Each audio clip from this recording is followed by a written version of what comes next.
మనసు వేరే, పేదవాళ్ళకి సహాయం చేసే మనసు ఆయన. ఎవరికైనా సహాయం చేసే వ్యక్తి. మొన్న ఒక అమ్మాయికి ఒంట్లో బాగాలేదంటే నేను తీసుకెళ్ళి ఏమండి ఇలా జరిగిందంటే ఆ అమ్మాయి వాళ్ళ అబ్బాయికి ఒంట్లో బాగపోతే 25,000 రూపాయలు స్పాట్లో క్యాష్ ఇచ్చి పంపించాడు. మరి తెలుగుదేశం నాయకుల దగ్గరికి వెళ్ళి ఏమండి ఇలా జరిగిందంటే సాయంత్రం రండి ఒక 2,000 ఇస్తామన్నారు. 2,000 ఇవ్వడానికి సాయంత్రం అన్నారు. మరి ఆయన స్పాట్లో పిలిచి ఫోన్ చేసి 25,000 తెచ్చి ఒక అమ్మాయి చేతిలో పెట్టాడు.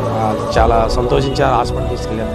ఆ బిడ్డను బాగు చేయించుకున్నారు. మరి అలాంటి పనులు చేసే నాయకుడు ఎవరు కావాలంటే గుడివాడికి దమ్మున్న నాయకుడు ఒక్కడే, కొడాలి నాని.